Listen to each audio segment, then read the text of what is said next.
personnes les plus fragiles, entre guillemets. C'est un petit peu de ça que je voudrais discuter avec vous pour finir. Alors, peut-être pour démarrer, je vais aller assez vite sur les aspects un peu historiques, mais donc vous fêtez vos 30 ans, c'est ça, hein? Il y a 30 ans, les soins palliatifs étaient assez embryonnaires quand même, hein. En 30 ans, on peut considérer que les soins palliatifs sont un segment du système de santé qui a progressé d'une façon quand même assez considérable.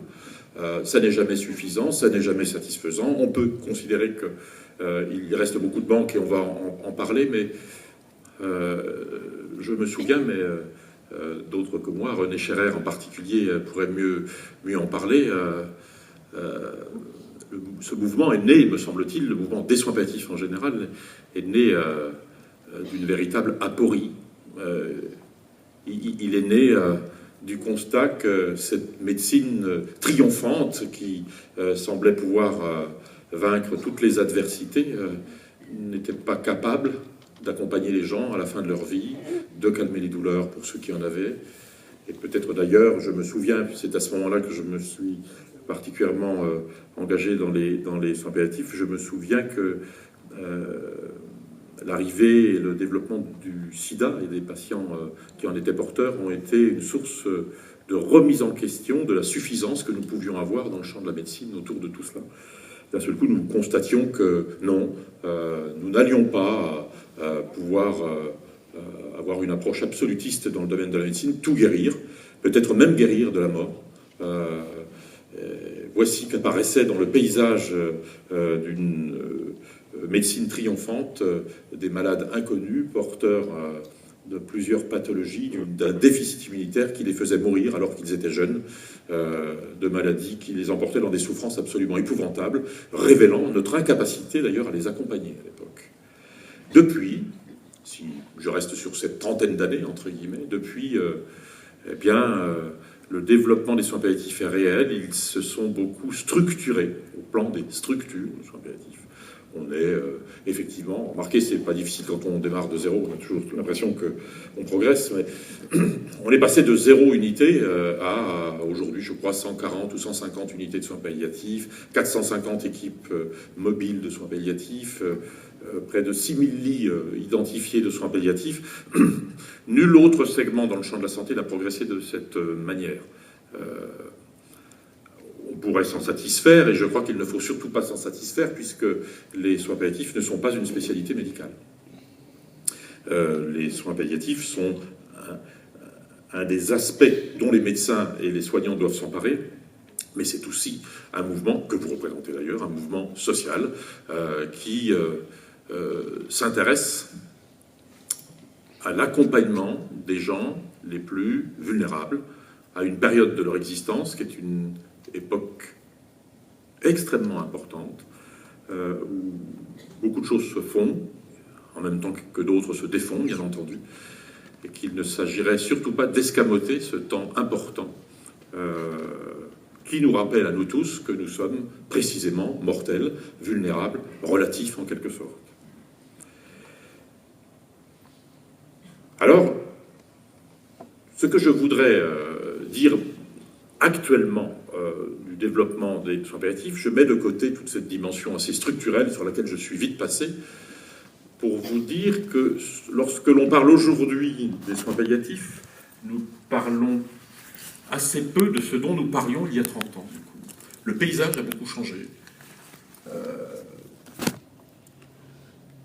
Les développements de la médecine n'avaient pas prévu, me semble-t-il, et les améliorations dans le champ de la santé n'avaient pas prévu, me semble-t-il,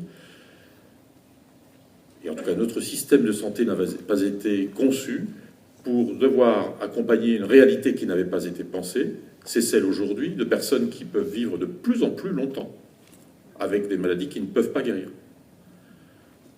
On avait une conception du soin palliatif qui concernait finalement la fin de vie qui arrivait assez vite. On est aujourd'hui confronté, du fait même des avancées techniques et scientifiques dans le domaine de la médecine, à des fins de vie qui sont longues, parfois très longues, et qui révèlent une nouvelle figure de la fin de vie.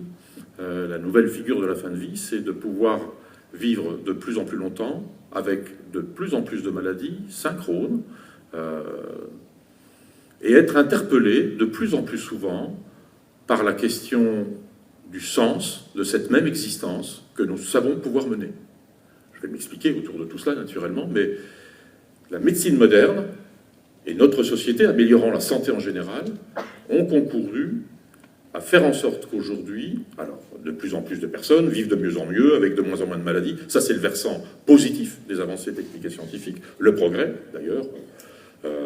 Nous sommes de plus en plus nombreux à vivre sans maladie et sans handicap. Je voudrais quand même pas que mon discours apparaisse comme absolument triste, entre guillemets, mais il est évident que nous devons constater, en tout cas de là où je me situe en tant que médecin, ce que je vois par rapport à ce que je voyais il y a 30 ans ou 40 ans, ce sont des personnes qui non seulement sont malades, mais aujourd'hui sont atteintes de maladies que nous autres médecins sommes capables de freiner ou d'arrêter, parfois de guérir, mais souvent de maintenir dans une chronicité importante. Nous sommes confrontés de plus en plus souvent, et c'est le corollaire de tout cela, et le corollaire du vieillissement qui accompagne ces avancées, à la réalité de personnes qui développent plusieurs maladies, parfois graves, en même temps, ce qui vient refonder complètement, d'ailleurs, la médecine, entre parenthèses, tout cela. Et nous sommes confrontés, de plus en plus souvent, à la question du sens de certaines existences. Vous voyez, je vais prendre l'exemple de cette petite fille de Marseille dont on a parlé il y a moins d'une semaine encore, puisque le Conseil d'État a rendu un avis sur cette question-là. Au-delà, on y reviendra peut-être dans la discussion de la réalité de cette situation. Cette petite fille de 16 mois, je crois, qui développe une infection virale qui abîme considérablement son cerveau. Elle a ce qu'on appelle une rhombencéphalite, une encéphalite qui touche le tronc cérébral et puis une partie du cortex et des noyaux gris centraux. Cette petite fille se trouve aujourd'hui, c'est un peu comme, vous connaissez les Lockton syndrome, les gens, le scaphandre et le papillon, en gros, c'est ces gens qui ne peuvent pas respirer spontanément. Cette petite a besoin d'une ventilation assistée, d'une trachéotomie maintenant et d'une ventilation assistée, ne développera pas des capacités relationnelles et communicationnelles importantes et peut vivre, mais de cette manière. Les soignants qui s'en occupent et qui se sont émus de cette situation s'en sont émus parce que cette petite semblait souffrir énormément, et les soignants se demandaient ce que soigner voulait dire. C'est-à-dire que quand ils touchaient cette petite fille, elle hurlait de douleur. Et à force de la toucher et qu'elle hurle de douleur, ils se sont demandé ce que soigner voulait dire. Et ils en ont discuté, et ils se sont demandé si la moins mauvaise façon de la soigner n'était pas d'arrêter de la maintenir dans une existence artificielle. On verra que ceci a posé problème, et si vous voulez, on discutera, si nous avons le temps, de ce qui pose problème, entre guillemets. Mais ce que je voulais vous dire à ce stade de ma réflexion, c'est que cette petite fille incarne cette conséquence impensée du progrès dans le domaine de la santé. Il y a 30 ans, pour rester sur ces 30 ans, cette petite fille n'aurait jamais survécu à cette réalité. Elle survit, mais quelle est cette vie ? Quel est le sens de cette existence? Je n'ai absolument pas la réponse à la question que je soulève, et je défie quiconque de parler du sens de la vie d'autrui, entre guillemets. Mais je pense que tout le monde pose cette question du sens, entre guillemets. D'ailleurs, le conflit qui a opposé les parents de cette petite fille aux soignants qui s'en occupaient, admirables soignants, mais sans doute admirables parents, tient ce conflit à une vision différente d'un même sujet qui s'appelle la vie, entre guillemets. N'empêche que nous concourons à générer de plus en plus de situations de fin de vie particulière, entre guillemets, particulièrement complexes, concourant à fabriquer des situations de grande vulnérabilité. Cette petite fille, tant qu'elle survivra, sera totalement vulnérable, à la merci, en quelque sorte, de l'environnement, du bon vouloir de l'environnement, entre guillemets. Son autonomie ne pourra probablement, de ce que j'ai compris de son histoire, ne pas aller beaucoup plus loin que ce qu'elle est, c'est-à-dire très peu développée. Il n'en reste pas moins que quelles que soient les raisons pour lesquelles les uns pensaient qu'il eût été préférable d'arrêter ce qu'il a maintenant en vie, et d'autres jugeant préférable de maintenir cette existence, entre guillemets, il n'en reste pas moins que la seule chose qui pourra lui permettre de rester en vie, ça s'appelle la solidarité. On verra tout à l'heure les nouvelles formes de solidarité auxquelles il faut que nous songions, entre guillemets. J'aurais pu vous parler, parce que c'est une autre dimension sur un plan épidémiologique, tout simplement d'une des conséquences du vieillissement de notre société, qui lui-même est probablement une des conséquences des avancées formidables dans le domaine de la santé. Je le répète, pour que vous n'imaginiez pas que mon discours soit autre, nous sommes, et peut-être que certains parmi nous en sont l'incarnation, la preuve que nous pouvons vivre de plus en plus longtemps en bonne santé. Sauf que, corrélativement à cette dimension qu'on appelle le progrès, eh bien aujourd'hui, vous le savez, nous sommes de plus en plus confrontés à la réalité de personnes qui vieillissent dans une direction qui les éloigne un petit peu d'une vie sociale. Ce sont les personnes qui sont atteintes de troubles cognitifs sévères, des maladies de type Alzheimer. D'après les épidémiologistes, 1 200 000 personnes seront atteintes en 2020, donc dans 3 ans, de cette maladie à un stade évolué. Donc on est loin d'être dans quelque chose qui est anecdotique. Je vous en parle parce que ce sont des personnes qui sont dépendantes. Ce sont des personnes manifestement très très vulnérables. Je vous en parle parce que j'ai été invité il y a quelques semaines à Bruxelles à discuter avec des acteurs politiques de la vie belge qui s'interrogent sur l'extension de la loi belge qui, depuis 2002, a dépénalisé, sous condition naturellement, l'euthanasie, mais pour étendre ce droit en direction des personnes atteintes de maladies de type Alzheimer. Je vous dis cela parce que si je fais partie de ceux qui pensent que débattre autour de la question de l'euthanasie s'entendant comme le fait d'administrer un produit létal à quelqu'un qui le demande et qui est atteint d'une maladie grave, en débattre est une nécessité. Je ne vois pas au nom de quoi on interdirait le débat. Il n'en est pas de même que de penser qu'il serait bon de donner la mort à des personnes qui ne la demandent pas, puisqu'elles ne peuvent pas la demander. Je vous dis cela non pas pour, comment dirais-je, faire état d'une forme d'idéologie quelconque, mais pour vous redire combien, à mon sens, il y a de véritables risques à ne pas réfléchir à ce que tout ceci peut représenter. Combien il y a de risques dans notre société en mouvement. On parlait de ce mouvement étrange qui est celui de notre société actuellement. Il y a un véritable risque aujourd'hui, et c'est à ça que sont confrontés, à mon avis, les acteurs politiques qui voudraient bien, comme le disait le monsieur qui m'a précédé, qui voudrait bien s'intéresser à cette question-là, qui dépasse son objet, entre guillemets.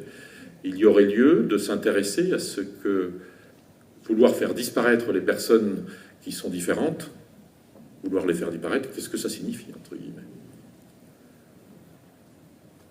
Et la tentation n'est pas simplement... il ne s'agit pas d'un simple discours. Ce que je vous dis, j'ai déjà expliqué ici et là combien de fois, en étant auditionné au Parlement autour de ces propositions devenues loi, j'ai entendu ces mêmes questions, entre guillemets. À quoi cela sert-il de maintenir en vie des grands handicapés ou des personnes très dépendantes? À quoi cela sert-il?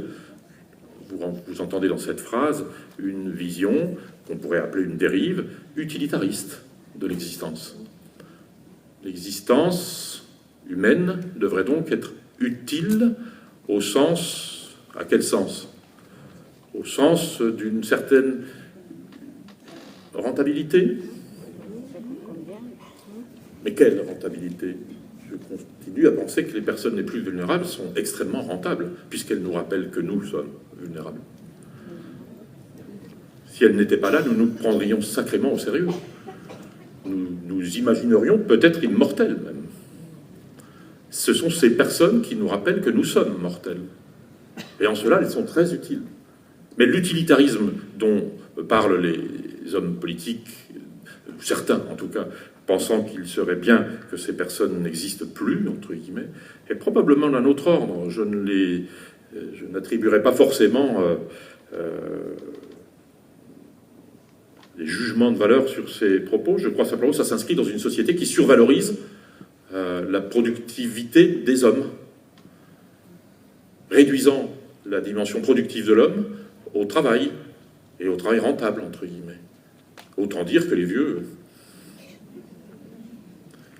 ne sont pas très rentables. Je mets des guillemets naturellement autour de mes propos, hein, ne le prenez pas au premier degré parce que je me ferai lyncher avant la sortie, d'accord, mais je crois qu'il faut que nous réfléchissions à tout cela. Tous ces discours qui, petit à petit, se traduisent aujourd'hui dans la parole des personnes âgées ou des personnes vulnérables. Je conduis avec l'équipe de recherche que je dirige actuellement un travail sur les demandes d'euthanasie, considérant qu'une telle demande doit être explorée parce qu'elle signifie probablement beaucoup de choses. Le nombre de personnes qui nous disent qu'elles en arrivent à formuler cette demande parce qu'elles ont le sentiment de ne servir à rien. C'est-à-dire que le regard qu'on porte sur les personnes finit par les atteindre à ce point qu'elles sont convaincues qu'elles ne sont plus rien. Il y a donc, de mon point de vue, en tout cas, une nécessité de réfléchir absolument à ce que j'essaierai de développer, si j'y pense finalement tout à l'heure, cette question des nouvelles formes de solidarité dans une démocratie sonore quand elle est capable d'accompagner les gens les plus fragiles ou les plus vulnérables. Et une démocratie se déshonore quand elle veut s'en débarrasser, entre guillemets, puisqu'elle s'oublie, en quelque sorte. Elle se nie, littéralement. Donc nous avons, à mon avis, aujourd'hui aussi, dans le domaine des soins palliatifs, à penser une autre vision qu'une vision médicale du soin palliatif, comme vous le voyez, entre guillemets. Et ceci n'exclut pas cela.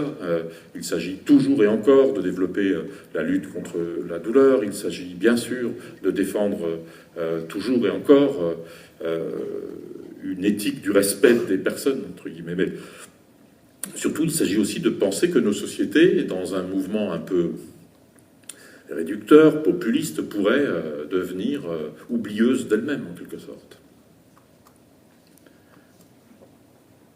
Donc il y a, de mon point de vue, à repenser pour demain des nouvelles formes d'accompagnement pour des nouvelles formes de fin de vie au pluriel, entre guillemets.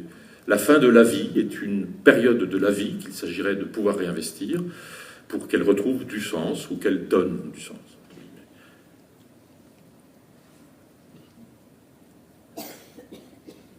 Alors,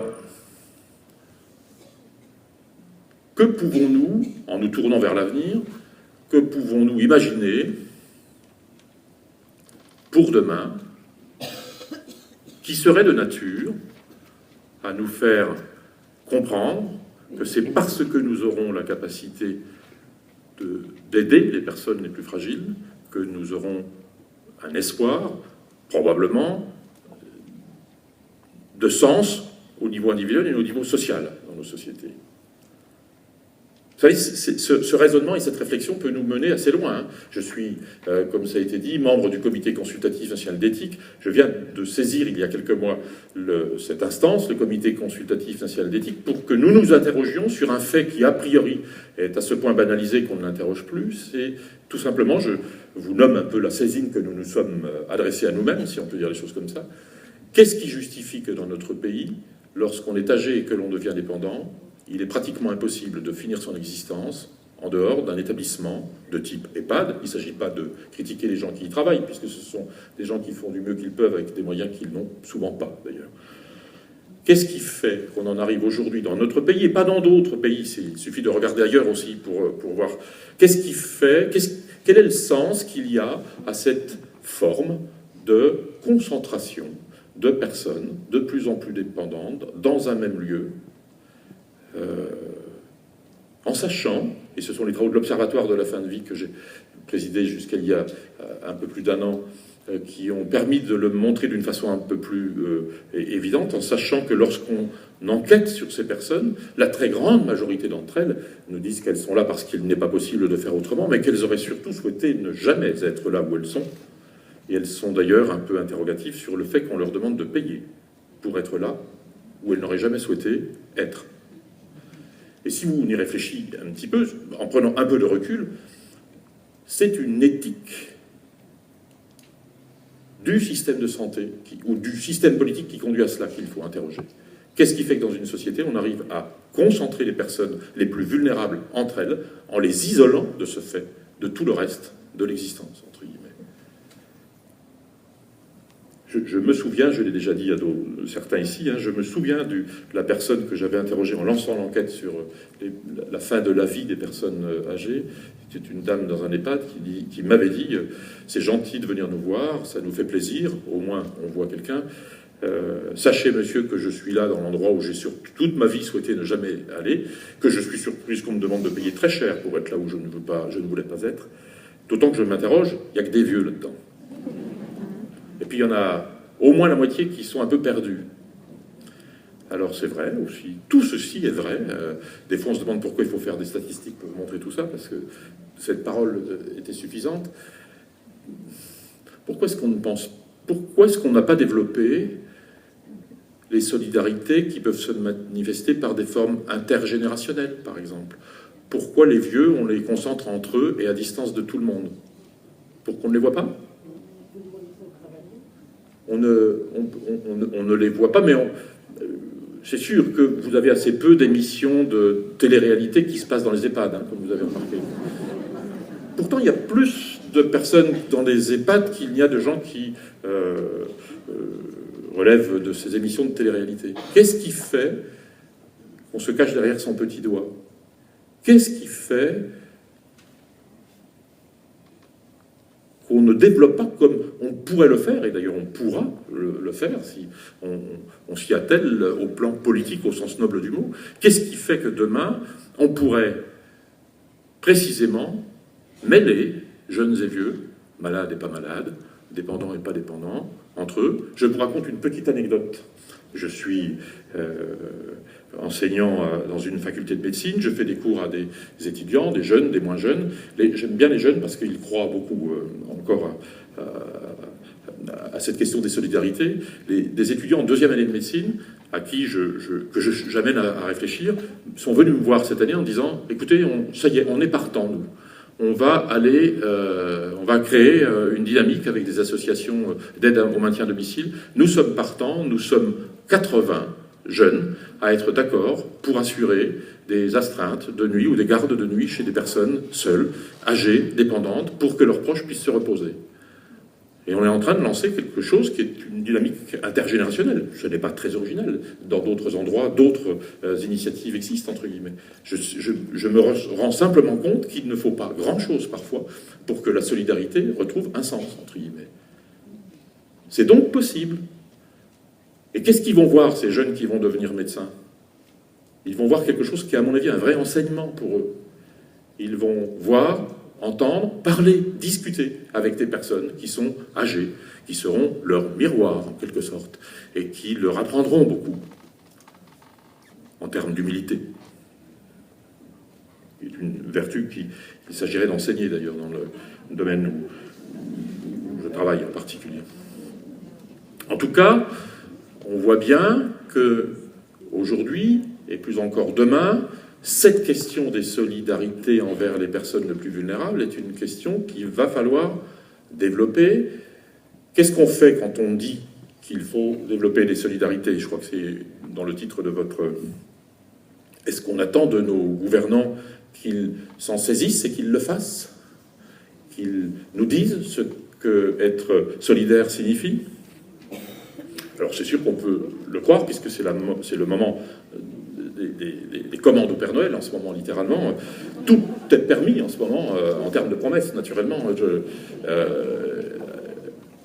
Non, je ne crois pas qu'il soit possible d'attendre de l'État qu'il fasse ce qui ne relève pas de lui. Je le dis autrement, je pense que les solidarités relèvent aussi, et peut-être surtout, de nous. Elles relèvent d'une capacité créative que nous devons avoir. Je discutais, au moment où nous faisions ces travaux de l'Observatoire de la fin de vie, sur le maintien à domicile, dont je vous parlerai tout à l'heure, parce que c'est une des perspectives contraintes, à mon avis, vers laquelle nous allons, et que probablement il est important que Jalbal y réfléchisse. Enfin, vous n'avez pas attendu qu'on en parle pour y réfléchir, mais Je discutais il y a quelque temps avec des chefs de grandes entreprises, de grands groupes, entre guillemets, en les questionnant sur l'intérêt qu'ils auraient, eux, entendez bien, l'intérêt qu'ils auraient à être solidaires.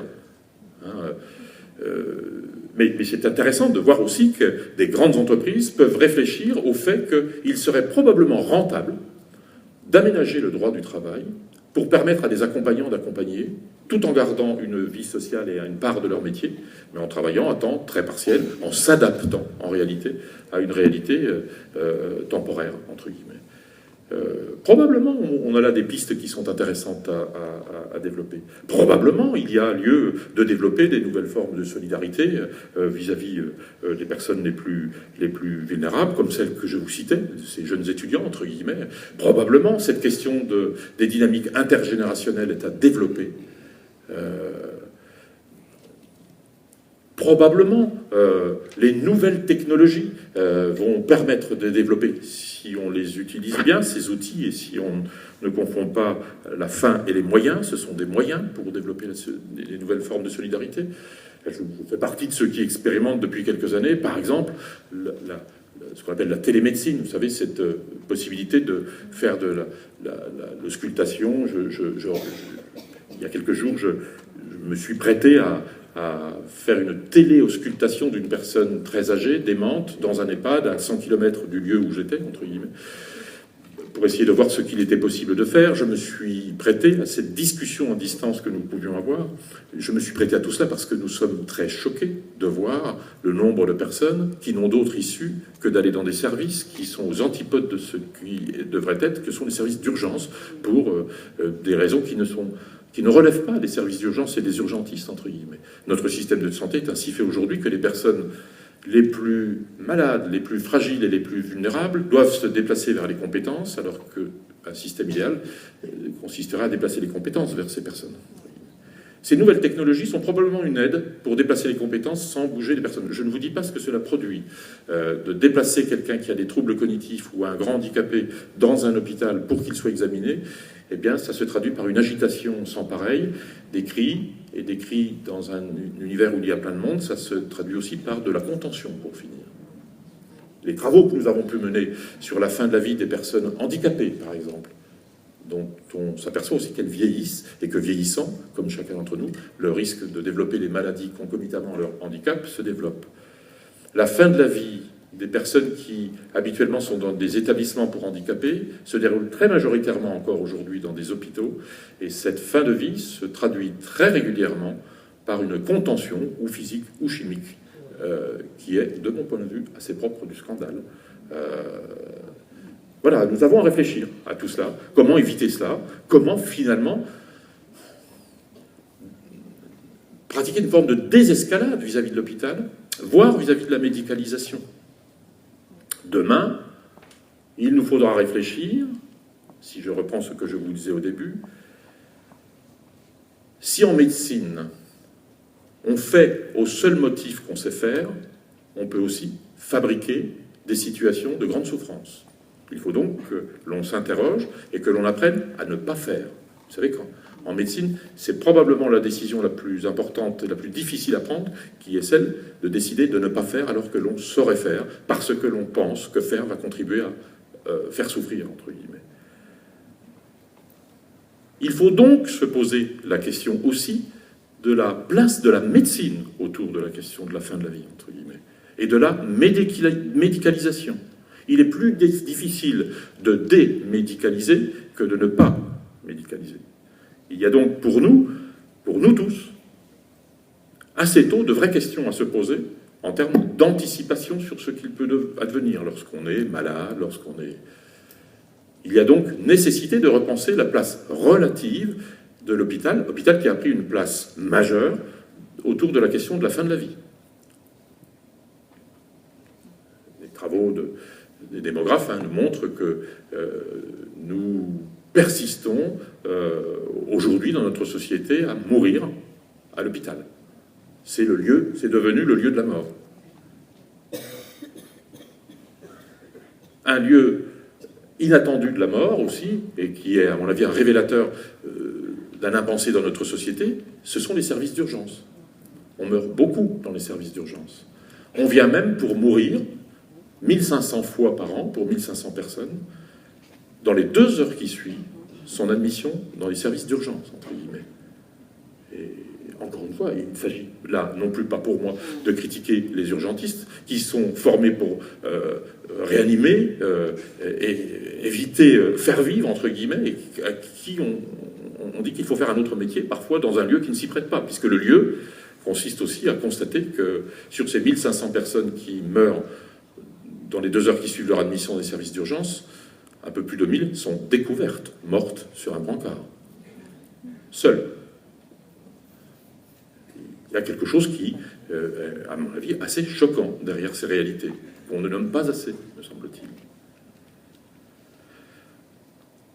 Alors il y a un dernier point dans la réflexion qu'on a aujourd'hui, à mon avis, je pense que vous allez beaucoup en parler, ou vous en avez déjà beaucoup parlé, mais c'est cette question de la place du domicile, et précisément, et ceci fait lien avec ce que je viens de dire, entre guillemets. Si l'hôpital est devenu le haut lieu de la fin de la vie et de la mort, et qu'il s'agirait de repenser cette place de l'hôpital, mais aussi donc cette place ou ce lieu qui pourrait être celui de la fin de la vie, entre guillemets, bien sûr, tout de suite on pense au domicile. On a une ministre de la Santé qui nous parle d'un virage ambulatoire depuis un mandat entier, puisqu'elle a fait tout le parcours, hein, et elle parle, Marisol Touraine, du virage ambulatoire depuis 5 ans. Ce virage est devenu une révolution, au sens où on est revenu souvent au point de départ, d'ailleurs. Est-ce qu'il est possible aujourd'hui de finir son existence chez soi parce qu'on le souhaite, entre guillemets? Je ne parle pas de mourir, hein, je parle de finir son existence.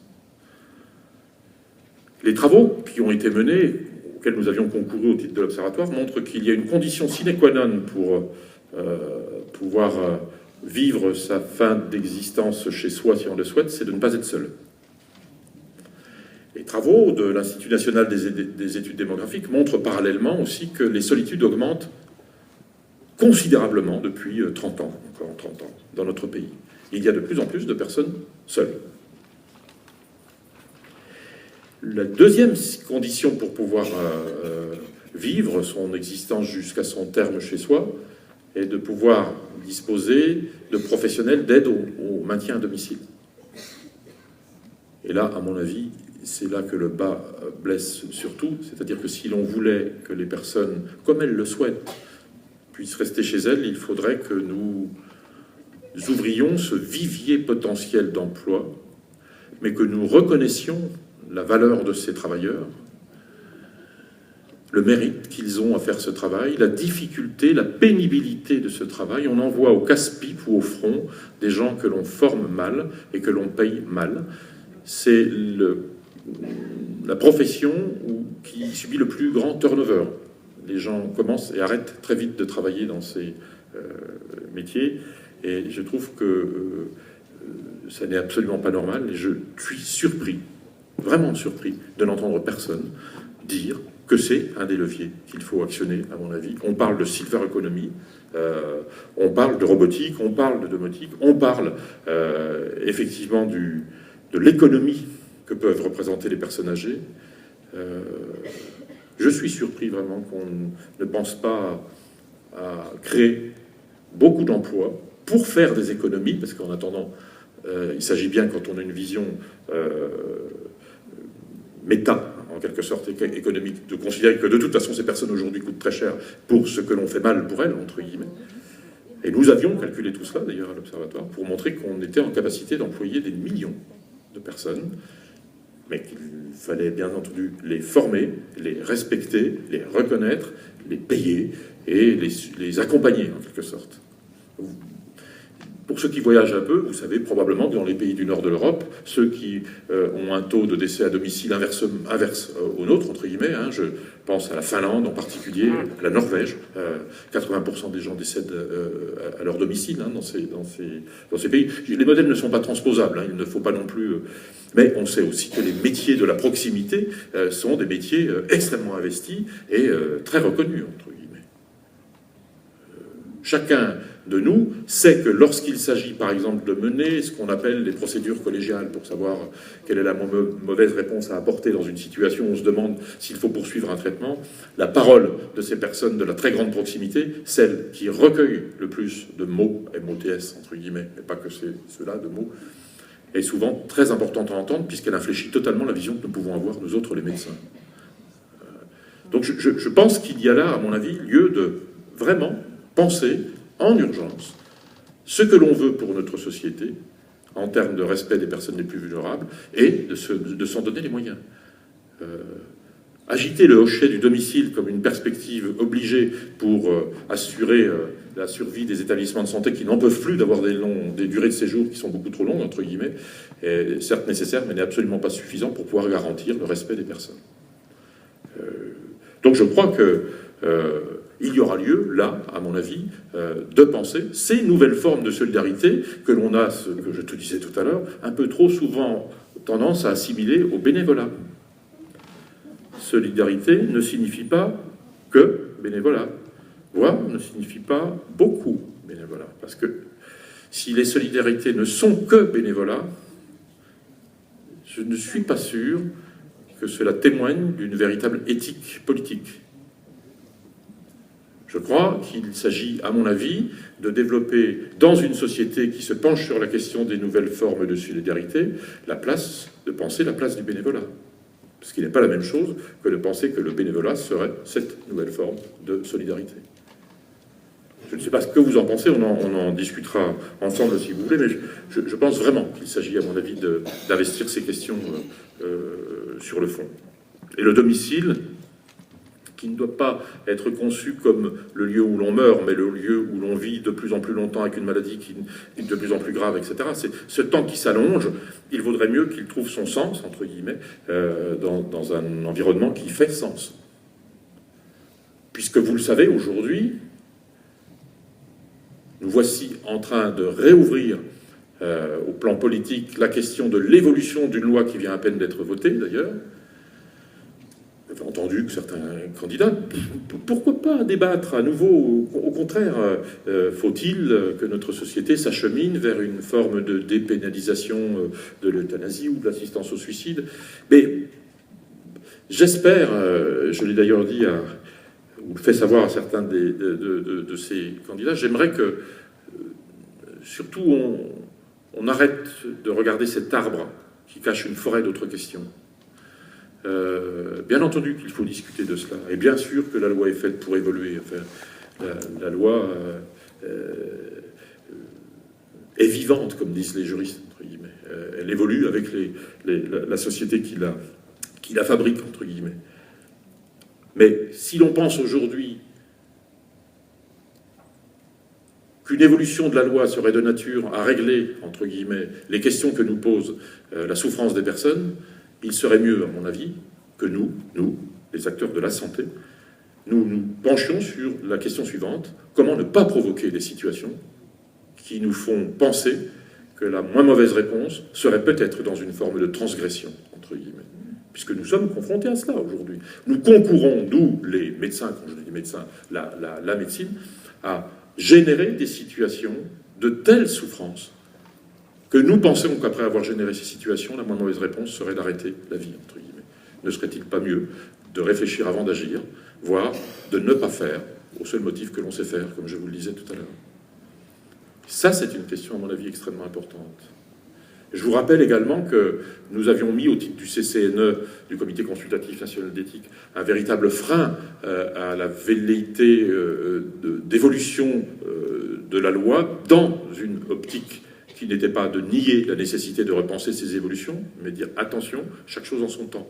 Nous avions réfléchi, et j'avais d'ailleurs mené tout un travail sur la fin de la vie des personnes âgées, comme je vous le disais tout à l'heure, et en particulier, j'avais été beaucoup interpellé dans la suite de la question que j'évoquais tout à l'heure, des personnes âgées qui finissent par trouver étrange qu'elles doivent finir leur existence dans des endroits où elles ne souhaitent pas les finir. Parallèlement à ça, nous avons étudié les chiffres du suicide des personnes âgées pour constater qu'en France, nous avons un taux record du suicide des personnes âgées. Et quand on regarde de plus près, nous voyons que ce taux et ce pic de suicide des personnes âgées se déroulent justement dans l'environnement d'une décision d'institutionnalisation qui n'est pas souhaitée. Beaucoup de personnes âgées se suicident juste avant d'être institutionnalisées, ou pour ne pas l'être, entre guillemets. Et d'autres se suicident d'une drôle de manière, puisque vous savez que ça fait des années qu'en gériatrie, on s'interroge sur ces personnes qui arrêtent de manger, qui arrêtent de prendre leurs médicaments, qui arrêtent, qui se laissent mourir, entre guillemets. Il y a un taux de laisser mourir dans certaines structures, entre guillemets, qui confinent à une forme de suicide. Donc il nous semblerait quand même étrange de dire là, il faut que la loi évolue pour permettre un exercice d'une forme d'autonomie de la personne, l'assistance au suicide, vous savez que ça se passe dans certains pays, entre guillemets, alors que nous ne nous sommes pas donné les moyens pour que les gens n'aient pas envie de se suicider. Je ne sais pas si mon propos est clair, mais je pense qu'il y a une nécessité de penser toutes les questions qui se posent et pas simplement l'une d'entre elles. La question de la dépénalisation de l'euthanasie ou de l'assistance au suicide peut se poser si elle se pose dans un contexte qui fait que nous embrassons l'ensemble des questions qui se posent. C'est la raison pour laquelle je faisais partie de ceux qui avaient, je pense, contribué à faire en sorte qu'il y ait un nouveau plan de soins palliatifs, en disant haut et fort, et en faisant dire d'ailleurs au président de la République, excusez du peu, entre guillemets, qu'on ne pouvait pas imaginer une évolution de la loi sans un accompagnement par une véritable politique de développement des soins palliatifs. C'est ce qui fait que nous avons aujourd'hui un nouveau plan de soins palliatifs qui est, entre parenthèses, un axe sur le domicile qui est un axe extrêmement compliqué quand on voit les moyens qu'il s'agirait de mobiliser ou de transférer, parce que c'est de ça qu'il s'agit, et les difficultés que nous avons à changer le système. Donc, et je conclurai mon propos sur cette question, si on veut avoir une petite heure pour débattre ensemble, si vous voulez, je pense, pour finir, que l'avenir des questions qui tournent autour de l'accompagnement de la fin de vie, mais plus largement, au-delà de l'objet de la fin de la vie, je vous propose que nous réfléchissions au rôle que nous avons dans l'accompagnement des personnes qui, parmi nous, sont les plus fragiles. Je le redis, une société s'honore quand elle se donne les moyens de permettre à des gens qui, sans la solidarité, ne pourraient pas vivre, de vivre. Donc ce n'est pas que pour la fin de vie que nous parlons, mais nous savons que la question de la fin de la vie est une question qui caractérise en quelque sorte cette réflexion sur les formes de solidarité. Je pense donc que nous avons à être des acteurs de la créativité et de l'inventivité. Je pense d'ailleurs que le milieu associatif a un rôle extrêmement à jouer, puisqu'on ne peut pas attendre grand-chose du monde politique à proprement parler, et encore moins du monde politicien. De ce point de vue-là, je pense qu'effectivement, il faut que nous soyons très très clairs, et puis je pense ça ne serait pas très bon qu'une société attende qu'on lui serve les réponses à des questions complexes. Il est absolument nécessaire que nous soyons, dans le milieu associatif, le lieu de la créativité, le lieu des propositions, le lieu des utopies. Il est nécessaire d'avoir des utopies. Les philosophes utopistes, entre guillemets, ont été absolument nécessaires pour faire avancer nos sociétés, entre guillemets. Mais je pense vraiment qu'il y a lieu, à mon avis, de repenser fondamentalement toutes ces questions et le rôle que nous avons vis-à-vis de toutes ces personnes qui sont dépendantes. Vous voyez, je travaillais, j'ai été sollicité à plusieurs reprises pour des raisons d'expertise dans l'affaire Vincent Lambert. Là. Et du coup, l'équipe de recherche que je dirige travaillant beaucoup sur la question des personnes en état végétatif chronique. J'avoue que ces situations des personnes en état végétatif chronique m'interrogent, comme elles interrogent chacun d'entre nous, entre guillemets. Je vous parlais de quel sens a donc l'existence de ces personnes, ne sachant pas répondre à ces questions-là, d'ailleurs. Mais je reste admiratif des gens qui, dans des unités dédiées aux personnes en état végétatif chronique, trouvent toujours un ressort suffisant pour accompagner ces personnes qui ne disent rien pendant des années, entre guillemets, qui arrivent à ne pas les transformer en objets, mais qui continuent à leur parler en sachant qu'elles ne peuvent pas leur répondre, entre guillemets, qui continuent à leur donner des soins du corps, des soins corporels, les touchant pour témoigner de leur existence en tant que personne, entre guillemets. On peut considérer que certaines de ces situations sont insensées, entre guillemets. Il faut aussi reconnaître que tant d'efforts pour matérialiser le respect de l'homme est louable, de mon point de vue. Mais j'ai entendu récemment quelqu'un s'exprimer sur ces questions-là en disant « Oui, mais enfin, est-ce que vous vous rendez compte du coût que cela représente ?» Vous nous dites vous-même 150 000 personnes en état végétatif chronique, dans des lieux dédiés où il faut beaucoup de soignants. Vous comprenez pourquoi. Il faut 3 ou 4 personnes pour soulever ou s'occuper de quelqu'un. Cela fait vraiment beaucoup d'argent pour rien, m'a-t-on dit. Ce rien est assez affligeant, entre guillemets. Il n'y a pas plus injurieux que de parler de cette manière-là des personnes qui ne peuvent pas répondre. Et donc, je crois que c'est cela que nous avons peut-être à défendre. N'y voyez pas une idéologie derrière tout cela. J'ai participé, et je participerai encore, à des réflexions qui aboutissent à des décisions d'arrêt, y compris de la nutrition et de l'hydratation artificielle, chez certaines personnes. Il y aurait un risque à considérer, comme certains le voudraient, qu'on norme cette réflexion, qu'on dise, quand les gens sont dans cette situation, il faut arrêter. La loi actuelle, d'ailleurs, le laisse presque entendre, entre guillemets. La difficulté et l'intérêt de ce que nous faisons en termes de métier de soignant ou d'accompagnant, c'est qu'on est précisément en dehors de tout ce qui relève de la norme. Et on est toujours face à la question de la singularité. On n'est plus en train d'appliquer des règles, et Dieu sait si des règles nous en avons, nous, en milieu hospitalier, des règles de sécurité, des règles d'efficience, d'efficacité. Ces règles ne suffisent pas à apporter le soin adapté au sujet unique qui est en face de nous, qui ne ressemble à aucun autre, entre guillemets, dont l'histoire est unique et dont les soins devront être uniques, entre guillemets. J'entendais quelqu'un dire tout à l'heure qu'on arrête les soins, on n'arrête jamais les soins. On arrête des traitements parfois, mais on poursuit toujours des soins, entre guillemets. Ces soins, le soin le plus difficile étant parfois de ne pas faire, entre guillemets. Mais voyez, cette question de la solidarité, cette question qui consiste à penser ce qui serait le moins mal pour les personnes, cette question qui consiste à protéger les gens les plus vulnérables dans une société qui serait prête à ne pas les reconnaître ou à vouloir les oublier, entre guillemets, c'est un acte démocratique, me semble-t-il. C'est un acte de résistance dans une société qui est un peu vite emportée par des formes de populisme moderne, entre guillemets. Faisons attention à tout cela. Et je pense vraiment que nous avons à penser pour l'avenir un rôle de nature politique. On est parti du soin palliatif qui était une réaction médicale à une injustice vis-à-vis de certains patients, ceci perdure, entre guillemets, mais il faut aujourd'hui être dans une action de nature philosophique et politique. On est typiquement dans la réflexion que je viens d'avoir devant vous, dans le champ qu'on appelle la philosophie morale.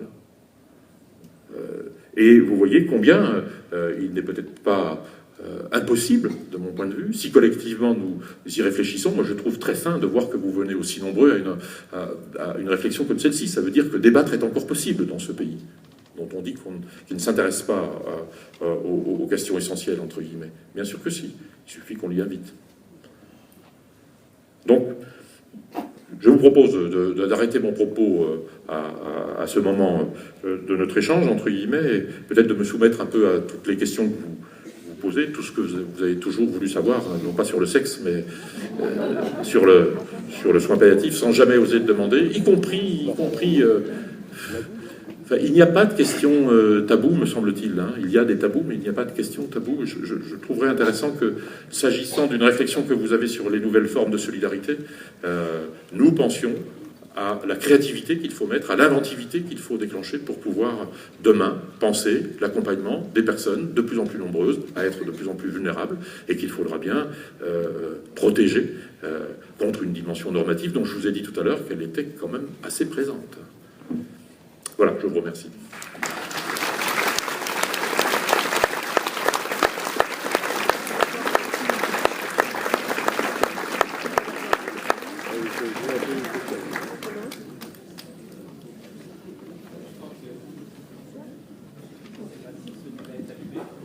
Non, s'il est allumé. Je propose qu'on continue, parce qu'au fond, Régis Aubry vient vraiment d'ouvrir la possibilité de continuer à réfléchir avec lui, à voix haute. Ça peut être à partir de questions que vous vous posez, ça peut être à partir de réflexions que vous formulez à partir de ce qu'il vient de dire. Je pense que les éléments, ils sont de ce type-là. On a plusieurs possibilités. Il y a des micros qui sont dans la salle. Je remercie ceux qui voudront faire passer les micros. Merci de lever la main. Il y a déjà 2-3 mains qui sont levées très vite ici. J'en vois une ici, monsieur. On commence avec vous, si vous voulez. Si quelqu'un veut bien lui apporter le micro, gardez la main levée. Ah ben, il y avait déjà un micro. Bon, ben, alors ça sera... Voilà, on a déjà 2 premières interventions. Je vous en prie, monsieur, on y va. Oui, bonsoir. Jeanne Malve, Vienne. Je souhaiterais que vous reveniez sur le... développer le propos sur solidarité et bénévolat. Solidarité, c'est pas synonyme de bénévolat. J'aimerais bien que vous puissiez développer, parce que je pense qu'il y a beaucoup de choses à creuser derrière. Sur l'organisation d'une solidarité et que le bénévolat n'est pas forcément là de cette façon. Très bien, c'est sûrement un des thèmes qui avait été évoqué. On va sur ce thème si vous voulez bien. Ah oui, bien sûr. Tout à fait. Et on prend d'autres questions après. Merci de lever la main. Je ne sais pas si j'ai la réponse, entre guillemets, mais la réflexion, c'est de se dire que si la question des solidarités était soluble uniquement dans celle du bénévolat, à mon avis, ça serait dangereux pour nos sociétés. Nos sociétés, y compris dans leur vision marchande, etc., doivent, si elles veulent perdurer, développer des solidarités. Je pense que les solidarités sont le socle des sociétés. La notion de société repose sur la notion de solidarité. Et je crois qu'il serait dangereux que dans une société marchande, on ne reconnaisse pas la nécessité qu'il y a d'aider à vivre ou à donner du sens à la vie de façon symétrique, en faisant travailler des personnes. Ça me semble être de très bon augure. Et en faisant évoluer, par exemple, comme je vous le disais, la réflexion sur le droit du travail, en pensant une espèce d'adaptabilité du temps de travail aux questions qui sont relatives à la vie, et aux épisodes, en l'adaptant aux épisodes où il est nécessaire que des solidarités familiales s'exercent, entre guillemets. Vous savez, on a montré cela, hein, que quand les gens s'arrêtent de travailler pour accompagner un proche, très vite, ils vont devenir maltraitants, enfin très vite, assez vite, ils vont devenir maltraitants, parce qu'ils sont isolés, et parce qu'ils sont coupés de toute vie sociale. Le travail a cette vertu qu'il maintient les personnes, au-delà de sa raison d'être en lui-même, qu'il maintient les personnes dans une vie sociale. Et s'il s'adapte à la possibilité de permettre du temps d'accompagnement, ce serait bien. Mais il n'y a pas que ça. Hein. Quand je vous disais tout à l'heure que il fallait développer des emplois de proximité, on est dans une forme de recherche d'une forme de solidarité, me semble-t-il. Il s'agit de développer des emplois pour aider des personnes à trouver sens à leur existence dans un temps qui s'allonge, mais qui est toujours difficile, entre guillemets. Si ça, c'est pas de la solidarité, je ne sais pas ce que c'est. Que là-dedans, il y ait toujours et encore du bénévolat, c'est-à-dire donner au sens large du mot, sans attente, parce qu'en réalité, donner, c'est recevoir, si je peux dire les choses comme ça doit continuer. Ça me semble une évidence. Les solidarités ne peuvent pas se défaire du bénévolat, mais elles ne doivent pas se réduire au bénévolat. Je ne sais pas si mon propos est clair. Et je termine juste, et elles ne doivent pas forcément, j'ai essayé de le dire, mais venir de l'État-providence, entre guillemets. Vous comprenez, c'est important qu'effectivement nos acteurs politiques, au-delà de la blague un peu facile de dire que c'est le moment de toutes les promesses, entre guillemets, c'est pas anormal que pendant une campagne électorale, les prétendants promettent, entre guillemets, ça veut dire aussi qu'ils réfléchissent quand même pendant ce moment-là, ce temps-là. Enfin, on peut encore l'espérer, mais... Et bien sûr que l'État a joué un rôle dans le développement des solidarités. S'il ne l'avait pas, ce serait... Mais tout ne vient pas de l'État, entre guillemets. Tout ne peut pas venir de l'État. Je pense même qu'il serait dangereux, je reviens sur le rôle du monde associatif en général. C'est du monde associatif que sont venus les plus grands changements dans notre histoire, entre guillemets. C'est donc du monde associatif que doivent venir des propositions assez innovantes, entre guillemets. Je travaille beaucoup dans le cadre de travaux avec les gérontopôles, etc., avec toute cette technologie pour accompagnement ce que j'appelais la silver economy tout à l'heure, hein, et puis toute cette question du développement des systèmes d'information, des nouvelles technologies, de la domotique, de la robotique, entre guillemets, tout ceci est très bien, mais j'ai un peu peur lorsque j'entends ça comme devant être l'alpha et l'oméga de la solidarité, c'est-à-dire une solidarité sans les hommes, en quelque sorte. J'ai un peu peur qu'on se trompe, mais alors complètement, et qu'on confonde la fin et les moyens. La robotique, la domotique, qui peut devenir la surveillance d'autrui dans sa vie privée aussi, vous le savez, hein, il s'agit aussi de faire très attention à tout cela, ne sont que des outils de la solidarité, mais ne sont pas la solidarité. S'il n'y a pas les hommes pour développer et accompagner ces outils, à mon sens, qui doivent alléger le travail pour permettre l'accompagnement, me semble-t-il, s'il n'y a pas les hommes, il n'y a pas de solidarité. C'est une affaire d'hommes, ça n'est pas qu'une affaire de politiciens, ni une affaire de techniciens, entre guillemets, c'est une affaire d'hommes, la solidarité. Et je trouve vraiment qu'une société qui se respecte, un bon indicateur d'une société, ça serait de pouvoir mesurer les nouvelles formes de solidarité, et pas le CAC 40. Merci. Alors, il y a d'autres mains qui se lèvent. Je ne sais pas si l'intervention qui vient sur le même sujet. Je suis au cœur de la question du point que vous venez de soulever, et je m'en excuse, mais je tiens à vous poser cette question. Je voulais parler des enjeux d'affaires publiques. Vous avez bien mis en évidence la complexité de l'évolution des solidarités. C'est un processus lent. Et j'ai noté une certaine nécessité d'urgence, de criticité.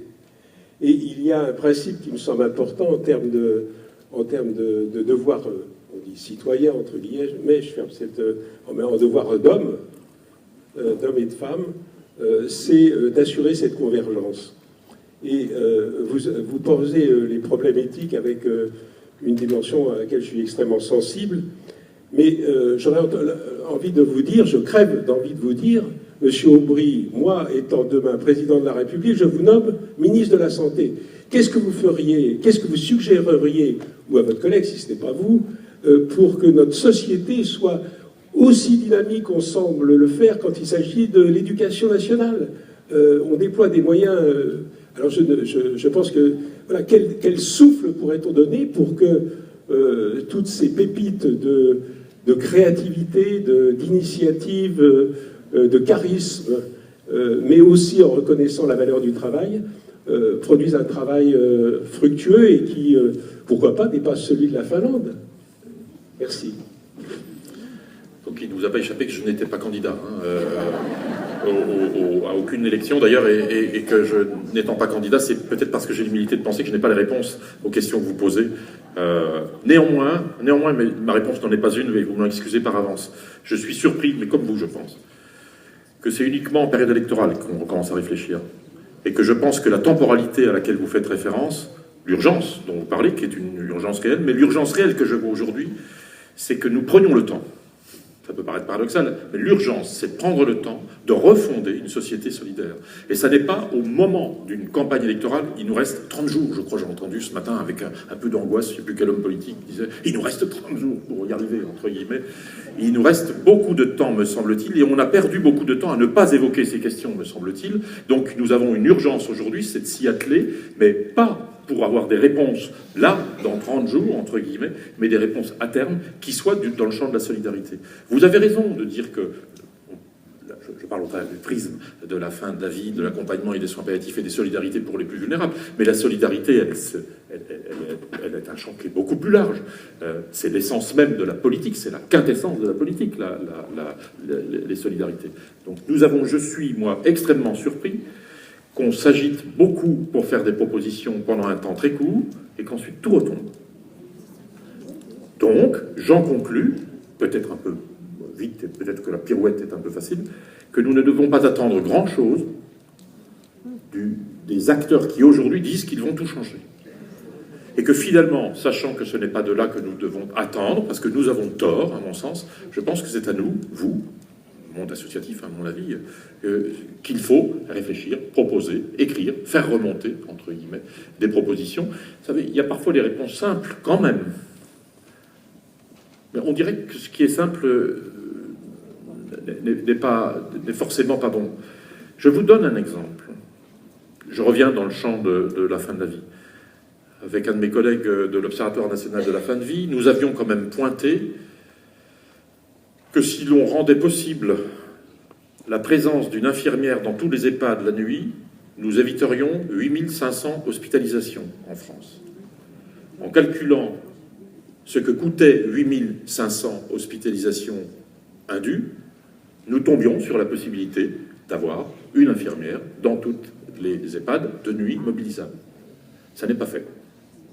Ce sont des choses assez simples. Quand je vous dis qu'il s'agirait peut-être de penser là, mais assez rapidement, la nécessité de développer des formations et une valorisation des personnels. Je parle peut-être un peu beaucoup de ces personnes, mais je trouve, comme on n'en parle pas assez, je trouve qu'on les a identifiées comme étant les piliers du maintien à domicile, entre guillemets, les aides à domicile. Pourquoi ne faisons-nous pas ce que l'on sait qu'il est possible de faire, et dont on sait que les coûts ne sont pas, à mon avis, aussi importants que d'aucuns le disent, entre guillemets. On ne mesure jamais ce que coûte le fait de mal faire. Donc il y a, à mon avis, des réponses à engager d'emblée, mais je n'aurais pas la prétention de vous dire là, voilà, moi, président de la République, je serais bien emmerdé d'ailleurs, pour tout vous dire, mais je crois quand même,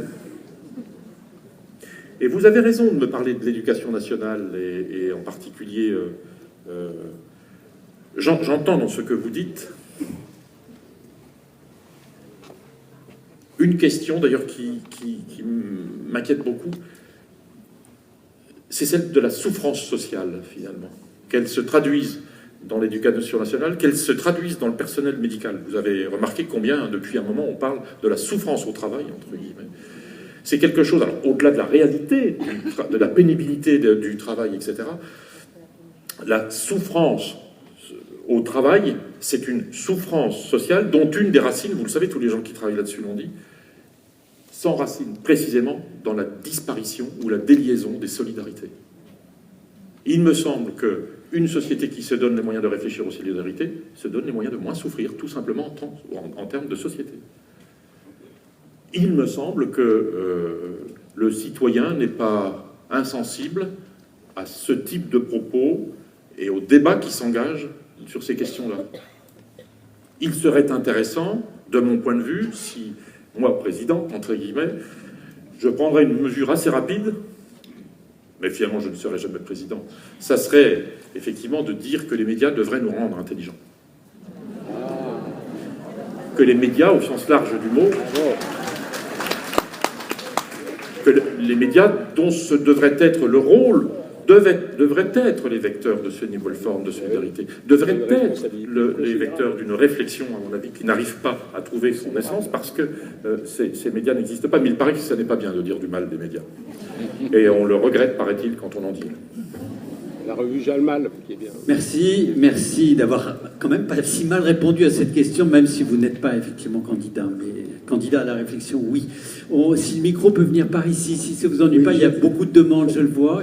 Il est déjà là-bas, on va gagner du temps. Vous avez la parole. Oui, merci. Prenez-la pour une réflexion, une interrogation. Une réflexion, oui, et j'aurais voulu... Alors, Jacques Bougeot de Jalmal Forez, et j'aurais voulu savoir quelle était votre réflexion aujourd'hui par rapport à ce que nous propose notre société schizophrène qui nous présente deux axes complètement antinomiques. D'un côté, on a effectivement cette compétition entre les jeunes et être jeune et le vieillissement, ce refus du vieillissement, et de l'autre côté, toutes les recherches qui nous promettent l'homme augmenté, on va vivre 120 ans et plus. Donc, vers quel avenir allons-nous, quoi? Eh bien, on est parti pour 2 heures. En quelques minutes. Oui, je vais faire très très vite parce que je crois avoir essayé d'aborder un petit peu cette question, mais vous le dites bien mieux que je ne l'ai dit, entre guillemets, cette espèce de tension entre une société qui, d'un côté, concourt à produire de la survie possible, et de l'autre côté, qui génère de la souffrance, entre guillemets. Il y a quelque chose de l'ordre d'une ineptie, mais ça aussi, ça veut dire que nous ne prenons plus le temps de nous arrêter pour réfléchir à ce que devrait être une société au sens un peu idéal du mot. Et La médecine a été en particulier marquée ces 30 dernières années par, et d'ailleurs les scores pour les médecins qui font de la recherche, entre guillemets, les publications devaient, pour certaines d'entre elles, montrer un gain de survie, entre guillemets. C'est comme cela que l'on valorisait les travaux de la recherche, entre guillemets.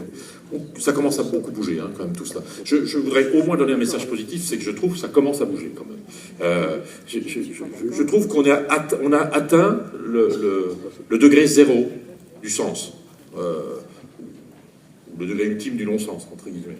Je trouve que nombreux sont les personnes malades elles-mêmes qui commencent à nous dire voilà ce que je souhaiterais, voilà ce que je ne souhaiterais pas. Elles ne disent pas voilà ce que je veux. Elles ne mobilisent pas le droit au sens c'est mon droit. Elles le mobilisent en disant je réfléchis à ma propre situation, moi, dans cet environnement qui est le mien, et je vais devenir un acteur, non pas uniquement de ma santé, mais de la santé en général.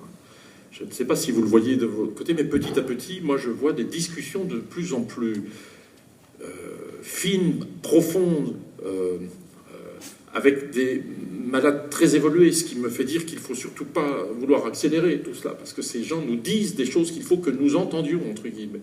On dirait que le fait d'être malade, parfois, accélère une forme de lucidité et d'intelligence qui nous amène à parler de l'essentiel. Comme vous le voyez, je pense. Hein. Pourquoi voudrait-on supprimer cet essentiel? Qu'est-ce que signifie la volonté même de vouloir parfois supprimer ce qui est essentiel? Donc, voilà, faisons-nous confiance quand même autour de tout cela. Je crois que nos sociétés suivent des sinusoïdes étranges de temps en temps, traversent des crises et parfois renaissent un petit peu. Et je pense que nous sommes dans une période de crise. Donc nous allons renaître. Alors merci. Le micro va aller tout à fait en fond de salle à gauche. Merci de vous lever, madame. C'est très confortable parce qu'on sait d'où vous parlez. Une intervention tout à fait au fond de salle et après il viendra ici en début de salle et repartira. Il y a beaucoup d'interventions. Je voulais juste dire deux choses. Je suis bénévole à l'unité de soins palliatifs à Grenoble. Et dans ma vie personnelle, je constate deux choses qui ne se réconcilient pas. Je connais l'action de l'ADMR, de l'aide à vivre en milieu rural, qui pratique et qui organise une solidarité extrêmement efficace dans des lieux qui sont des déserts médicaux et où les personnes peuvent mourir chez elles et ça se passe vraiment le moins mal du monde avec les portages des repas avec tout, etc. Donc la solidarité dont vous nous parliez me paraît là quelque chose d'accompli. Et la deuxième chose, c'est qu'à l'unité de soins palliatifs, à peu près, disons, 2 malades sur 3 et 9 familles sur 10, pour dire les choses, disent « Mais pourquoi on nous met dehors? Mais nous, c'est ici qu'on veut mourir. On a peur de rentrer chez nous. Et on a peur de rentrer chez nous parce que chez nous, il n'y aura pas de médecin. Et il n'y aura personne. Et comment ça va se faire? Et la femme est angoissée quand il va se étouffer. Je ne vais quand même pas le ramener aux urgences, etc. » Donc, est-ce que vous... aussi dans les propositions que vous faites à l'endroit où vous êtes, et des endroits où quand même on a quelques manettes, j'espère, je ne sais pas, vous allez organiser quelque chose, par exemple, pour la formation des généralistes, ou par, enfin j'en sais rien, voilà, je vous pose toutes mes questions. Mais que de questions en une phrase, hein. Je pense qu'effectivement, vous résumez, à mon avis, le désarroi des personnes confrontées à leur solitude dans l'environnement où elles vivent. Plus de médecins, pas beaucoup d'aide. Je parle même pas d'aide financière, hein, quand je raisonne. C'est une vraie question et c'est une autre question. Hein. Vous savez aussi que la maladie aidant, nous avons une nouvelle forme de pauvreté qui s'installe avec la chronicisation des maladies. Nous avons une précarisation de personnes qui vont vivre des années et des années en étant malades et ne pouvant plus travailler, entre guillemets. Et que ces personnes, pour certaines d'entre elles, préfèrent, et le mot n'est pas juste, finissent par préférer l'hôpital pour sa prise en charge financière. Alors qu'à domicile, le reste à charge sur le plan social est quand même, à mon avis, onéreux. Alors vous voyez que c'est une question très vaste que vous posez parce que derrière, il y a qu'est-ce qui pourrait, et la question suivante, qu'est-ce qui pourrait faire que les acteurs professionnels s'intéressent à l'aide au maintien à domicile? Qu'est-ce qui pourrait faire aussi qu'on respecte les proches au point de leur reconnaître des droits? Qu'est-ce qui pourrait empêcher que des proches, que l'on dit encore proches alors qu'ils se sentent parfois très loin, soient tout à la fois proches, soignants, parents, professionnels et épuisés?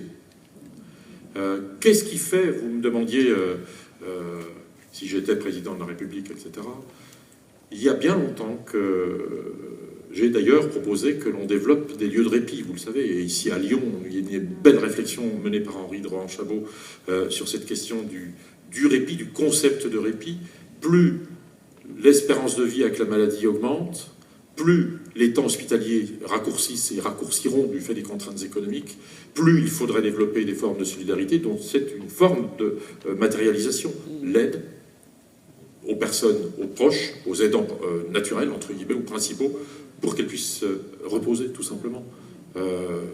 Et puis, vous avez raison dans la fin de votre phrase, entre guillemets, peut-être qu'un levier essentiel, enfin, c'est pas peut-être, un levier essentiel à actionner, c'est celui de la formation des acteurs en santé.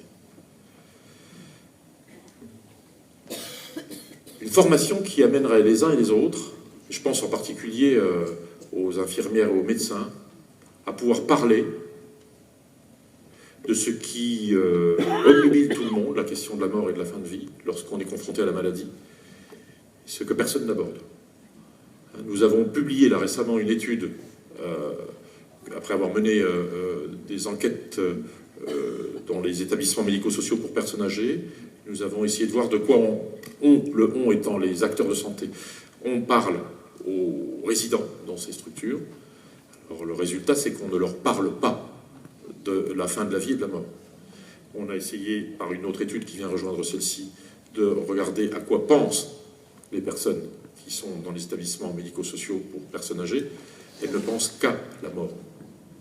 C'est tellement angoissant qu'elles se réfugient parfois dans des comportements de retrait, voire de mutisme.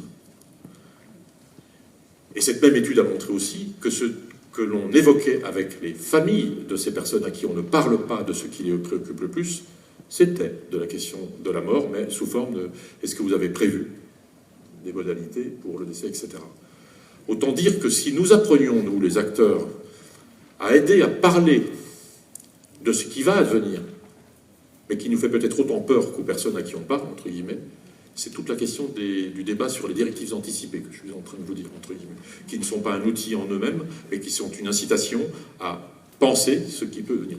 Parler de ce qui va advenir ne le fait pas venir, et parler de la mort atténue l'angoisse de la mort. Je ne le dis pas au hasard, il y a beaucoup d'études qui l'ont montré, entre guillemets. Simplement, en pédagogie, comment apprendre à des soignants à parler de ce qu'ils craignent, voire de ce qu'ils ne veulent pas regarder. C'est un des enjeux, à mon avis, de la formation future des médecins. Dès lors que la médecine moderne concourt à fabriquer de la vulnérabilité et de la fragilité, il faut que nous formions les médecins à appréhender les questions de nature éthique et à appréhender le champ de la communication. Il y a des mesures qui sont en train de se prendre. Nous lancerons l'année prochaine, dans quelques facultés de médecine, une expérimentation de l'enseignement interdisciplinaire. C'est-à-dire que nous allons avoir, j'ai une de mes collègues de Grenoble d'ailleurs qui travaille avec moi sur ces sujets au ministère, on va avoir l'année prochaine une tentative de former ensemble des étudiants qui vont devoir ensuite devenir des professionnels qui devront travailler ensemble, mais qui pour l'instant ne se forment pas ensemble. On va les former ensemble à appréhender la complexité. Il y a quelque chose qui s'enseignera de cette manière-là, ça s'appelle l'humilité. Et je crois que c'est un sujet qu'on avait oublié. Merci.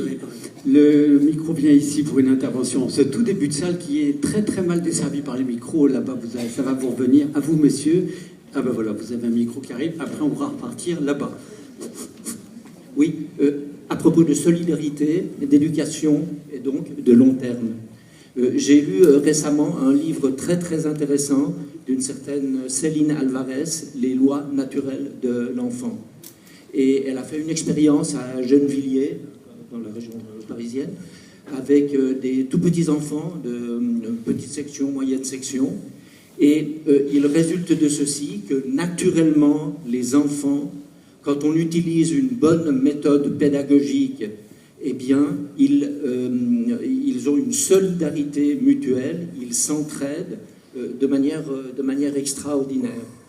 Le système éducatif a trop tendance à favoriser la compétition. Et la compétition, c'est le contraire de la solidarité.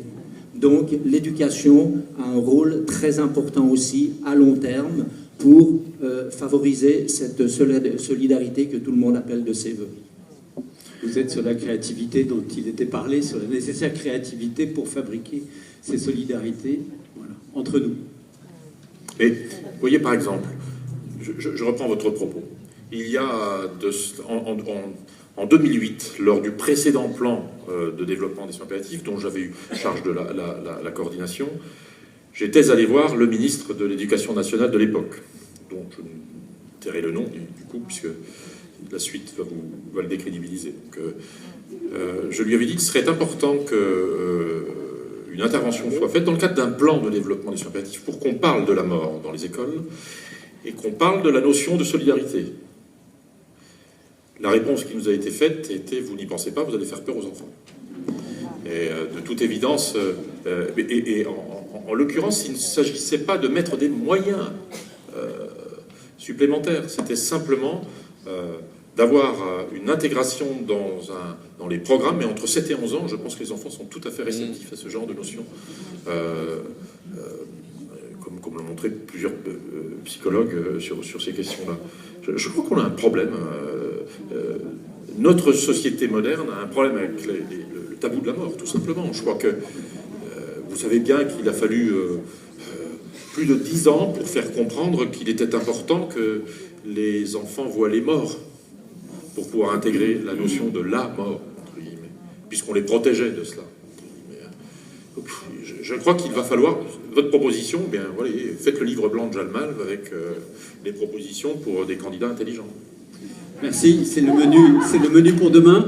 Je voudrais vous parler un peu. Intervention en fond de salle là-bas, si vous voulez bien, monsieur. Je crois que vous avez un micro. Après, ça sera vous. Ça fait très longtemps que je n'ai pas parlé. Je vais vous parler de Jalmal Forum Sud, qui a été nourri pendant des années par les rébellions de l'Ardèche et de la Drôme. Je vis dans un village où on peut dire aussi à propos des enfants. Il y a beaucoup d'évolution au niveau des enfants. Il y a des écoles Montessori dans l'esprit de vous parler qui se développent. Et en même temps, on dit donc qu'un village permet l'éducation des enfants, mais nous sommes en train de faire des réseaux de solidarité auprès des gens, autour des gens qui vont à l'hôpital pour finir leur vie. Et je crois qu'un village n'est pas de trop pour accompagner les gens qui vont à l'hôpital. Je suis psychologue, j'ai été psychologue il y a quelques années. Je suis maintenant arrêté, mais j'ai travaillé auprès des équipes donc, de Livron, des équipes à domicile qui sont du CCAS de Livron, de l'hôpital de Bourg-Saint-Andéol et des Viviers. Et je peux dire que les gens qui travaillent dans ces établissements, qui travaillent à domicile, portent le sens au-delà des services qui les emploient et des moyens qui leur sont donnés. Je travaille aussi pour des groupes qui sont cotés en bourse, vous savez, qui s'occupent des personnes âgées, mais à condition que ça rende des actions meilleures, des actions financières. Et je me souviens de mon indignation quand je retrouvais des équipes en formation qui n'étaient faites que de gens immigrés, des gens qui apportaient leur nature, leur culture personnelle, leur culture d'origine, et qui n'étaient pas payés pour cela, qui apportaient de la solidarité de la Guadeloupe ou de l'Afrique, et qui étaient employés comme qui payés au SMIC. Ça rejoint ce que vous dites. Voilà, On vous a êtes exploité en des insistance ressources. par rapport à ce qui On a était déjà dit. exploité des ressources pendant des années sans reconnaître qu'elles étaient des ressources précieuses. D'accord. Vous avez raison. Merci de cet appui qui reprend et développe ce qui était. Vous êtes sur la même ligne, la même longueur d'onde sur cette. Et à notre niveau, j'ai poussé dans Jalmal des choses que n'apportait pas le plan personnel, le plan professionnel en accompagnant des équipes de soignants en supervision. Bon, maintenant j'ai trop attendu, je vais commencer à bafouiller. D'accord. Mais j'apprécie beaucoup la force que vous avez employée dans votre discours, et la force avec ou sans guillemets, la force aussi sur le plan de l'économie. On fait beaucoup d'économies en étant solidaires. Merci pour tout ce que vous avez dit. Merci. Merci. Et du coup, le micro va passer ici. Merci de vous être levé, monsieur, parce qu'on vous voit, c'est confortable pour tout le monde, y compris pour Régis Aubry, qui sait à qui il répond. Oui, merci. À vous. Jalma Juan. Alors, je pense que d'abord la priorité, ce qui est fondamental, c'est la valeur de la vie. Parce qu'il s'avère qu'en France, on a une chance, ça fait 70 ans qu'on ne parle plus de survivre. Donc malheureusement, d'autres pays, ils ont d'autres priorités, c'est celle-ci. Et je pense que la solidarité, effectivement, est essentielle, mais néanmoins, n'oublions pas, la première priorité, c'est d'abord que les gens survivent.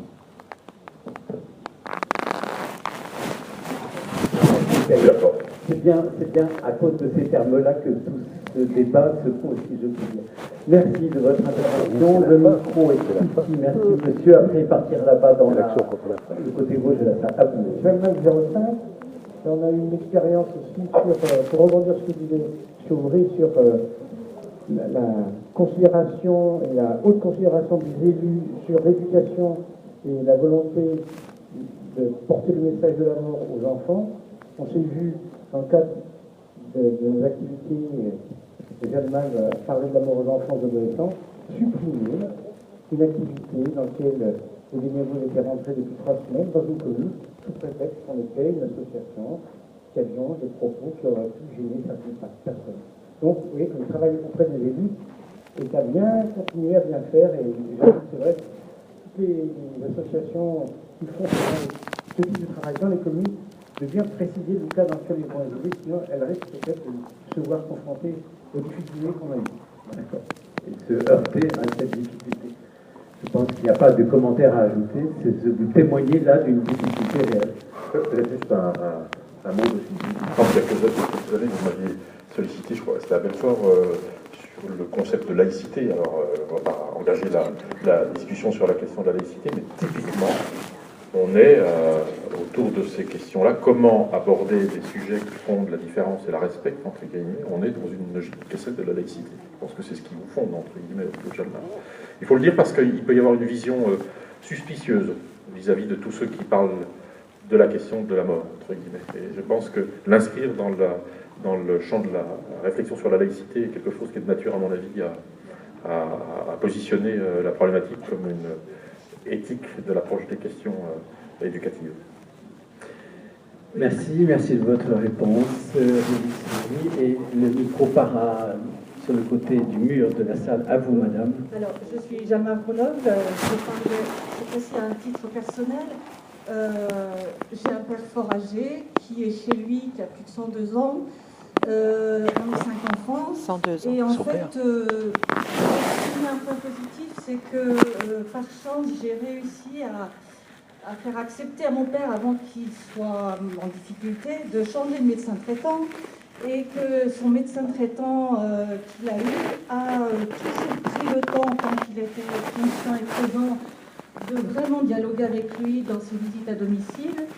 Et maintenant, il prend toujours le temps, mais il n'a plus d'échange vraiment avec mon père. Par contre, sa dernière visite, il m'a proposé, sentant des tensions familiales et des différentes appréhensions de la présence auprès de notre père, il m'a dit qu'il était disponible pour provoquer une réunion entre tous les enfants, l'infirmière supervisant l'équipe CCAS, l'équipe aide-soignante et lui-même, pour effectivement qu'on soit bien d'accord sur cet accompagnement de confort d'une longue vie qui n'en finit pas de finir.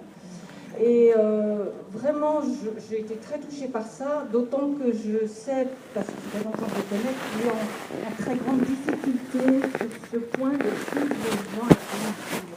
Et il est prêt à le faire, mais il dit combien ça lui est extrêmement difficile et combien il est lui-même certainement en souffrance sur ce sujet-là. Il est heureusement important de constater que, parce que dans une vision un petit peu trop négative, on aurait tendance à trouver que tout va mal, entre guillemets, mais il y a des soignants et des médecins extraordinaires, ou normaux. Merci. Peut-être une autre intervention, une autre réflexion à voix haute ici, madame. Merci, oui, madame, merci de vous lever. C'est confortable pour tout le monde. Merci. À vous.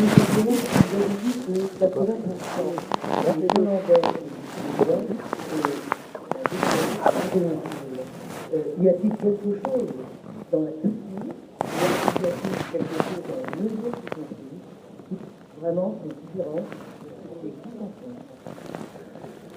Oui, c'est d'ailleurs pour ça que je parlais aussi de non-transposabilité des systèmes de santé. Il y a quelque chose de différent dans la culture. Il est des cultures, dans le nord d'Europe en particulier, où précisément le rapport à la question de la fin de la vie et de la mort n'est pas un rapport dans l'urgence comme le nôtre, entre guillemets. Nous, on appelle la médecine au secours de tout cela, et il est des cultures où, avant d'appeler la médecine, on se demande s'il y a lieu de le faire. Et il y a des pays où la question des solidarités a été pensée.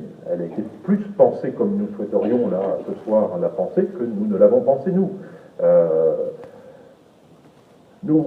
Parce que je pense que la critique est aisée, mais vous voyez, par exemple, quand je discute avec des responsables nationaux autour des conditions du vieillissement que le contrôleur des lieux de privation de liberté, parlant des EHPAD, avait nommé comme un des hauts lieux de la privation de la liberté, entre guillemets, il y a quelques années, ce ne sont pas des motifs malveillants qui sont à l'origine de cela. C'est parce qu'on pense à la sécurité des personnes, et que la sécurité des personnes prévaut sur l'autonomie de ces personnes, et que la tension entre des enjeux de sécurité pour elles-mêmes et pour autrui, parce que c'est aussi cela, prévalent sur une autonomie qui risque de leur faire perdre peut-être la vie, parfois, entre guillemets. C'est une question de fond. Mais quand le résultat de ces choix qui ont été faits en France, de privilégier la sécurité en construisant des établissements pour encadrer en quelque sorte des personnes, quand le résultat, au travers des études qui sont faites, c'est de considérer que les gens sont malheureux, voire qu'ils se donnent la mort pour cela, eh bien on se doit de revoir le système. Le système n'est pas vertueux, on consiste à provoquer la souffrance. Et donc, nous avons à regarder cela sans forcément considérer que l'herbe est plus verte chez le voisin, parce que les histoires, les cultures, les organisations sanitaires et les histoires des solidarités sont différentes. Donc, on ne peut pas, comme certains le disent, prendre ce qui est bien chez les autres et l'amener ici. On a besoin, ici, de repenser et de recréer ces nouvelles formes de solidarité. Merci. On sent bien qu'on va avoir besoin d'une journée ou de deux pour en faire un petit bout du sujet, hein, parce que le sujet ne va pas être traité si vite. Je crois que le micro était passé ici au fond. À vous, monsieur ou madame. Madame, je crois. Il reviendra ici après. Je pense, hélas, que ce qui tue notre société, c'est la rentabilité. Et c'est là-dessus qu'on doit travailler. Parce que on voit bien que la durée de vie s'allonge, et ça, c'est plutôt bien. Par contre, on veut rallonger l'âge de la retraite. Si on se trouve malheureusement au chômage à 40 ou 50 ans, on est considéré comme trop vieux. Donc tout ça, c'est des questions de société auxquelles on doit penser, parce que si on rallonge l'âge de la retraite, qui est-ce qui va s'occuper de nos parents si nous, à 65 ans, on travaille encore? Enfin, tout ça, c'est important, et tant qu'on pensera rentabilité, je pense qu'on n'arrivera à pas grand-chose, hélas. On privilégie la rentabilité à la place de l'être humain. Oui, mais justement, vous voyez, vision optimiste de votre pessimisme. Effectivement, nous vivons, je pense, peut-être la fin d'une période qui a survalorisé l'action et la rentabilité. L'homme utile, la vie utile, était une vie qui consistait à produire et à rentabiliser. Vous-même faites le constat qu'il n'est plus possible, sauf à avoir des mesures absolument épouvantables, comme je le disais tout à l'heure. D'aucuns y pensent, sur tout l'échiquier politique. Est-il pertinent de maintenir en vie des personnes handicapées? C'est quelque chose qui est, de mon point de vue, totalement inentendable, entre guillemets. Sauf qu'aujourd'hui, effectivement, nous sommes confrontés au vieillissement de notre population, à l'augmentation de la population dépendante avec ou sans vieillissement, entre guillemets, à une forme de précarisation de ces personnes, à la nécessité de repenser des solidarités ou à se défaire en termes de société. Et je pense que le moment est venu, à mon avis, effectivement, de repenser des nouvelles formes de solidarité. C'est comme si on avait touché un peu le fond, en quelque sorte. Et peut-être que c'est un signal pour repenser la visée d'une société. Est-ce que les modèles, qui sont souvent des modèles idéologiques et politiques sur lesquels on s'appuie, sont encore de mise ? Est-ce qu'il ne faut pas réinventer des nouveaux modèles sociaux pour pouvoir penser la place des solidarités qui devraient être centrales et non pas périphériques ? Je trouve que, alors, il se trouve que on est, comme je l'ai dit et redit, dans une campagne électorale, etc. N'empêche qu'il y a un certain degré de brassage d'idées dont la seule chose que je souhaite, c'est que ça ne retombe pas comme un soufflet après l'élection d'un ou d'une présidente. Merci. Le micro va venir ici en tout début de salle. Il nous reste une dizaine de minutes, pas beaucoup plus. Donc, si vous souhaitez intervenir, n'hésitez pas à lever la main pour qu'on puisse vous donner un tour. Et avec une priorité aux personnes qui ne sont pas encore exprimées. Il y en a beaucoup. À vous, en attendant, ici. Bon, c'est Dominique, Franche-Comté Nord, Belfort, Montbéliard. Puisqu'on parle de société, moi je voulais quand même dire quelques mots. Mais bon, certains qui me connaissent bien vont dire que c'est mon dada, mais je maintiens. Qu'est-ce que c'est que cette société qui ne reconnaît pas le travail des mères de famille ? Qu'est-ce que ça veut dire ? Les nounous sont reconnus, sont payés, avec raison. Elles toucheront une retraite. Les mères de famille n'ont rien. C'est quoi cette société ? Moi, on m'a dit, certaines m'ont dit, moi, j'ai pas fait des études pour élever mes enfants. Mais c'est dramatique d'entendre ça. C'est dramatique. Alors, qu'est-ce qu'on fait là ? Parce que tout est lié. On a des crèches, on met nos enfants en crèche, après c'est les cantines, les garderies, et puis après c'est le boulot, puis après c'est les EHPAD. La boucle est bouclée. Voilà. Alors moi je voudrais qu'on réfléchisse un peu là-dessus et puis qu'on aborde ce problème. Maintenant je voudrais juste dire une petite anecdote à propos des enfants et de la mort. Moi je crois que les enfants ils sont plus proches qu'on ne le pense de tout ce qui concerne la mort, parce qu'on parle toujours de la société, mais la famille aussi. La famille a des responsabilités quand même envers ses enfants. Moi j'ai eu la chance d'avoir deux petites filles jumelles, et à 5-6 ans, il y en a une qui a dit à sa mère, « Mais maman, si ma sœur meurt, est-ce que je vais mourir aussi, moi ?» Mais sans crainte, simplement une question. On n'avait pas spécialement parlé de ça avec eux. Les enfants sont beaucoup plus proches qu'on ne croit de toutes ces questions-là. Le rapport de l'enfant à la question de la mort n'est effectivement pas celui que l'on craint. Ce qui fait difficulté à l'enfant quand il est malade et qu'il va mourir, ça n'est pas de parler de la mort. Ce qui lui fait difficulté, c'est de faire de la peine à ses parents. Mais par contre, ce qui fait difficulté chez le grand vieillard qui s'approche de la mort toujours un peu plus sans jamais l'atteindre, entre guillemets, c'est que l'on considère que ce qui est légitime est facile. Le grand vieillard a beaucoup de difficultés à mourir, même si c'est légitime, entre guillemets. Et c'est difficile de mourir lorsqu'on est vieux, parce que l'expérience que l'on a eue est à perdre. Alors que l'expérience, quand on est petit, est une petite expérience, entre guillemets. Le jour où, je pense, on donnera, dans le champ de la gériatrie en particulier, de la gérontologie, toute l'importance qu'il y a à la souffrance du vieillir et de s'approcher de la mort et de perdre chaque jour un peu plus, le jour où on comprendra que ça se parle, cela, on redonnera la parole à des personnes mutiques, me semble-t-il. Merci. Il y a une intervention ici. Je vous en prie, monsieur, à vous. Merci de vous lever. Comme ça, on voit d'où vous posez une question ou souhaitez intervenir. Et puis peut-être après une dernière intervention, mais merci de lever la main en attendant. Juste à propos de la souffrance et du sens de la souffrance, vous en avez parlé vous l'avez évoqué une ou deux fois.